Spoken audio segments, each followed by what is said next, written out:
So let's start by talking about plagiarism. At Independent Study, we have some general institution-wide policies about plagiarism. But first of all, maybe we should just even explore what plagiarism is. On our course policies page here at Independent Study, and you can all navigate to that link if you want to, we detail out what plagiarism is and what the policies are for getting caught. So just to make sure that we are all on the same page here, plagiarism is not just copying and pasting text, right? That includes close imitation of language and thoughts, failing to cite properly, and even loosely summarizing content in your own words when it's just a little bit too much like the original author and it's not really completely using your own words, then we're crossing into the plagiarism zone. In our courses for Independent Study, each course defines plagiarism and explains our plagiarism policy. And it also refers students to our academic honesty tutorial. And this is just a little screenshot of it, but it's essentially a 3-minute animation that talks about what plagiarism is, why it matters, and some examples, some common examples. So here are our institutional policies regarding plagiarism. And I think a lot of institutions have policies. This may be similar to yours or may not be. In a minute, I'll share some information with you about what we've discovered as a result of having our policy. So our first offense, students fail that assignment, but they're allowed to resubmit for $10. And that fee is largely to pay our instructor to grade again and to cover some of the overhead costs. If the plagiarism is extremely blatant, then we don't give them an opportunity to resubmit the assignment. This is very rare, but I did see an example of plagiarism that came in one time where the student had copied and pasted exactly from A Tale of Two Cities. There was nothing besides those exact words. So it doesn't happen often, but when it's something really blatant like that, then they just fail the assignment. Not only that, but our support personnel also email a letter to the student and the parent, and they also snail mail the letter. They explain the plagiarism policy and the definition of plagiarism, and if plagiarism continues beyond that, the students will fail the course. Also, we do have students who work at their own pace, so sometimes they turn in multiple assignments at the same time. If all of them have plagiarized content, we just count that as one instance. We don't say, oh, wow, you turned in 4 assignments, they're all plagiarized. That means you have violated our plagiarism policy 4 times and now you fail the course. No, we just count it as one instance. When there's a second offense of plagiarism in the same course, the students fail that assignment and fail the class. Now, they can re-enroll in the course, but they pay a tuition every time they re-enroll, so that can become, of course, quite costly. We, in rare occasions, have students who petition for an exception. And to my knowledge, every time that a petition has come back for a plagiarism violation, it has been denied because the plagiarism was very clearly, it wasn't like, oh, I didn't know what I was doing. It was very clearly the student had overtly plagiarized. How do we find it and monitor this? So as I mentioned, we have a lot of enrollments that come through Independent Study.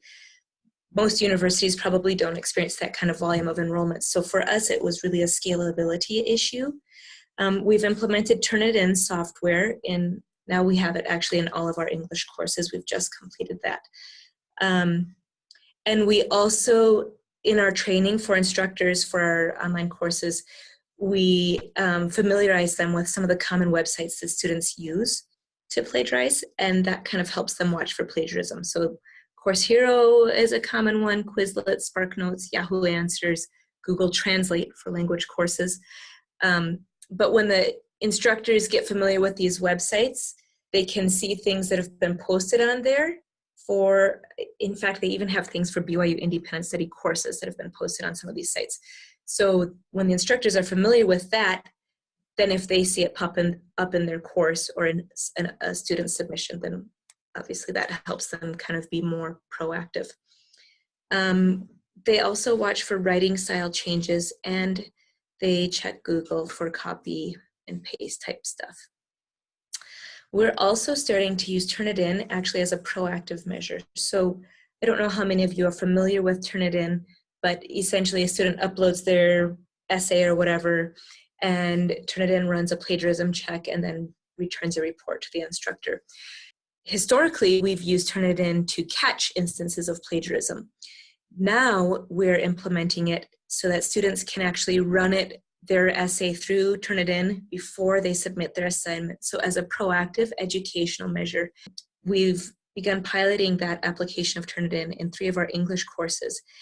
And one of the faculty just recently contacted us to say the instances of plagiarism coming in have significantly decreased. Like, she noticed it was such a significant decrease since 3 months ago we started using Turnitin as an educational tool for the students. Now, in our world language courses specifically, we've implemented that little tutorial, but we also, as we developed that tutorial, we wanted to work off of a conceptual framework that's tied to just kind of integrity and honesty. So one way that we institutionalize that in our world language courses is we developed a tutorial to educate students what plagiarism looks like in world languages, that they can use online resources as a benefit, but not to replace their own work. And we help them understand the appropriate use of online translators. We should be using online translators for isolated words, not for entire passages. And then that call to moral principles. So in the course orientation of every world language course, we offer that non-threatening call to moral principles, that kind of wake-up call to just say, thanks for being honest in this course. It makes you a better person, something like that. One of our instructors has put a tagline on the start page of every assessment that says, on your honor, you will do your best. I know, something to the effect of, I know that your honor is worth, doing your best and not cheating, kind of a thing. We also point out just some of the common tools that people refer to, again, as a benefit and a resource, but that should not be replacing students' original work. So here's an example, Korean 4-1, our first year Korean course. You can see here's our course policies page, and here's the plagiarism policy, which we already talked about a little bit. So this is in the beginning of every course.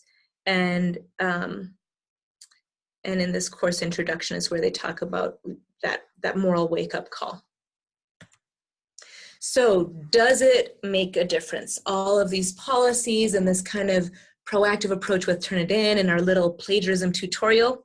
Well, we've been doing the tutorial for almost a year, and here's what we've gathered. Student reactions.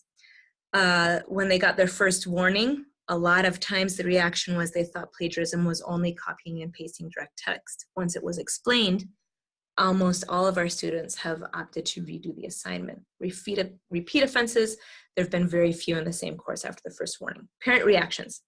Many think that plagiarism is only copying and pasting. So interestingly, the parents have been kind of as in the dark about plagiarism as some of the students. And the teacher reactions have also been really interesting. They say the resubmissions reflect improvement. A lot of times they see more thought that's been given to the assignment. And teachers feel like students are actually having greater learning experiences by going through this process of redoing their assignment. So we are going to keep going forward with this. I have a question came in. If students do their oral exam online, so for example, using something like VoiceThread, I can notice that they are not speaking but reading aloud. Is that a kind of cheating, and how should we react to this? Yes, I think I'll talk about that here actually as we get into the exams, but we have experienced that as well. And when you can tell that they're reading, one of the ways that we have tried to combat that actually is that moral wake-up call. So before an oral assessment starts, the instructor will say something like, as a reminder, in our exams, of course, no notes are allowed, and I expect this to be your own work. And our oral assessments are designed so that they're not a recitation or performance, but that they're meant to be a proficiency-based dialogue. And so the instructor will kind of talk through that too. As a reminder, I don't want you to recite something that you memorized to me. I want to have a dialogue based on our speaking prompts. So that seems to be helping. When we first started having oral assessments in our courses, though, it was a significant problem where students were just reading their, okay, I wrote out the answers to all of the prompts and now I'm just going to read it. It does seem to be much better now that our instructors are taking that kind of proactive moral wake-up call at the start of every exam.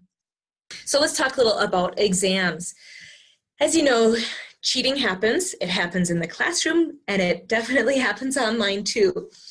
One of our biggest concerns at Independent Study that we hear from instructors, as well as from parents, as well as from kind of those skeptical about online learning, is this the person who really did the coursework?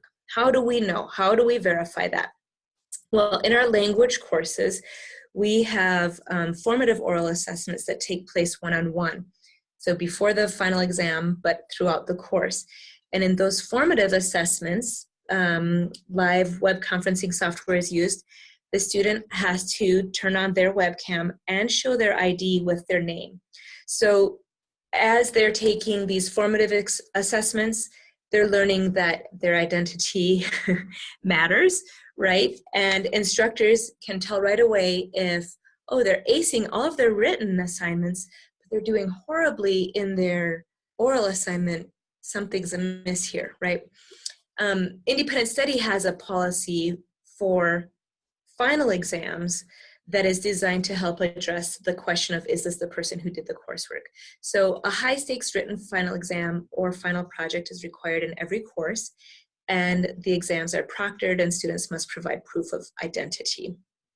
They also must pass the final exam to pass the course. So for example, if my twin sister did all of the coursework and I went in to take the final exam, but I failed it, I still fail the course. So items in the final exams are often limited response or selected response and often computer graded.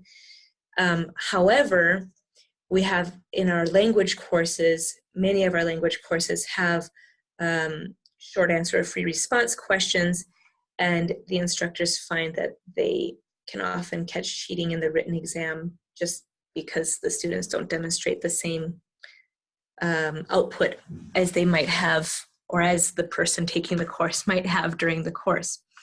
So in our language courses, we actually have a two-part final exam. And students must pass both parts of the final in order to pass the exam, as well as in order to pass the course. So the oral final exam is asynchronous, online with the instructor, just like those formative assessments I was talking about.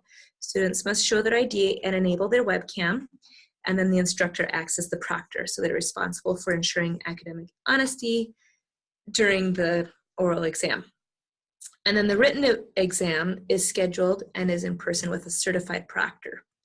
And written exams can be in two formats. They could be paper or online. So paper format we use especially when orthographic assessment is taking place or when there's absence of a language keyboard. So for example, all of our Asian courses, Arabic, Chinese, Japanese, Korean, take place on a paper format because part of their assessment is actually forming the kanji, for example, or having appropriate orthograph. So those are handwritten responses to free response questions. There are some drawbacks to that, of course. It requires that a paper version be mailed to the proctor for the student to take. So it takes a little longer for students to get their final exam score. But we do notify students in the course syllabus that the exam is available only in paper format, that they should plan additional time for processing, and if they want rush processing, there will be additional fees. So the reason we make that really clear in the syllabus is we run into students who are taking an online course independently because they want to hurry and finish up this last requirement for graduation. And so as I'm sure many of you have experienced when students are in a self-paced course, there may be a tendency to pace heavily toward the due date of the course and lightly toward the start date of the course. And so what happens is maybe a student is rushing and trying to get all of their coursework done quickly and get their final exam done quickly, and then they realize, oh no, I have to take the final exam on paper, and it's going to take X number of days for me to get my results back, and that's not soon enough for my graduation deadline. So we try to make that really clear in the syllabus. We also make that really clear in our exam page. For the rest of the language courses, we deliver the written portion of the final exam in an online format. So whenever feasible, we use a downloaded keyboard. We have various proctoring sites where they have language keyboards downloaded. We also provide additional characters that students can copy and paste. So it's a little bit clunky for a free response question, but they can, for example, copy and paste an umlaut or a schwa or whatever for, this is an example from a German course. Of course, the benefit of the online format is there is no mailing, there are no fees for rush, exams don't get lost in the mail, there's an efficiency of processing. However, there's also the construct validity question, which is, are we testing their language ability, or are we also testing their computer fluency or their computer ability? So we try to be really careful about the instrument and the items in our online exams to ensure that it is construct valid. Our broad independent study policies for proctoring, every exam must have a certified BYU independent study proctor. And so paper exams are mailed to the proctor site with a prepaid return envelope. So the proctor acknowledges that appropriate facilitation took place, that there was honest completion by the student, they sign a paper. When the student completes their exam, they return it to the proctor inserts that paper, and that gets mailed back to our processing center where it runs through the Scantron, or it gets sent to the instructor for grading or whatever. In our online course, in our online exams, there's a unique password that's delivered to the proctors via our secure proctor portal. So it's just emailed, but it's a specific portal that they log into to access the email and say, okay, here's the code for, or the password for this course. So the proctor acknowledges receipt of the password, and then they actually type the password into the student's computer, which then opens the exam for the student. We're also currently piloting online proctoring services. So you've maybe heard of ProctorU or Proctorio. I think there's one called Free Proctor or Proctor Free or something like that. So we are piloting a couple of those proctoring services. And the reason being that some proctored sites, for example, Sylvan Learning Centers or other sites where you might have a proctor, sometimes those proctors charge a fee for you to take a test with them. And in some courses, especially in university courses where maybe they have 2 or 3 proctored midterms plus a final, we don't want those proctor fees to become onerous for students. And so we're trying to increase the ways to provide a secure proctored environment without it being a heavy financial burden on students. I don't know if any of you have explored online proctoring at all, but it is fascinating, the reports that they provide. So things such as the students looking away from their screen, they have to lock down their computer so they can't navigate to other windows. If the student is looking down a lot or looking somewhere away from the camera, it will flag them.